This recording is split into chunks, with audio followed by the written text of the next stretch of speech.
नमस्कार, आदाब। मैं हूं फरहान। आप सभी ने देखा कि बीते दिनों में अमेरिका ने ईरान को धमकी दी थी कि यदि उसने समर्पण नहीं किया तो अमेरिका इस युद्ध में सीधा सीधा जुड़ जाएगा।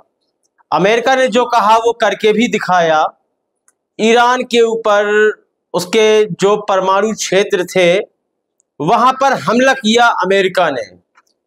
ईरान का कहना है कि इस हमले से हमें बहुत बड़ा नुकसान नहीं हुआ है। चलिए, युद्ध में ये सब चलता रहता है, कहा जाता है कि हमें कोई बड़ा नुकसान नहीं हुआ, लेकिन ईरान के जो विदेश मंत्री हैं अब्बास अरागची, उन्होंने कहा है कि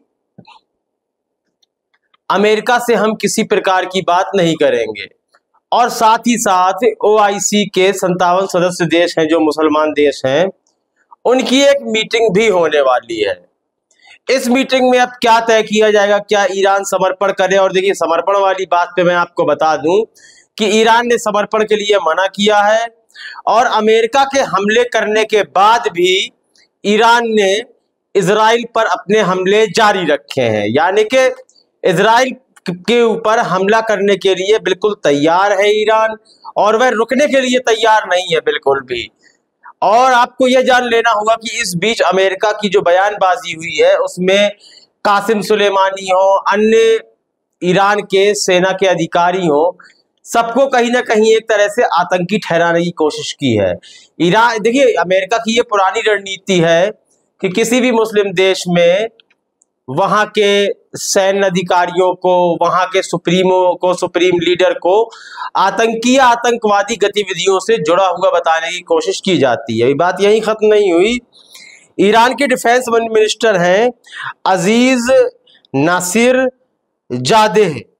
अजीज नासिर जादेह जो हैं वहां के ईरान के डिफेंस मिनिस्टर, उन्होंने कहा है कि मध्य पूर्व में अमेरिका की जो गतिविधियां हैं, जो उसके सैनिक हैं, वह क्षमता से ज्यादा हैं, करीब 40,000 सैनिक हैं। और साथ ही साथ उन्होंने अमेरिका को धमकी भी दी है, जिस तरह से सैन्य कार्रवाई करने का प्लान किया है अमेरिका ने।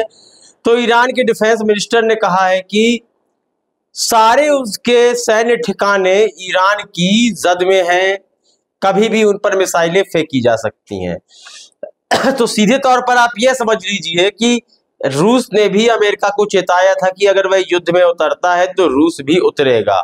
तो अब वह स्थिति आ चुकी है जो कहीं ना कहीं विश्व युद्ध का सायरन बजा रही है कि अब पूरी दुनिया विश्व युद्ध के करीब है।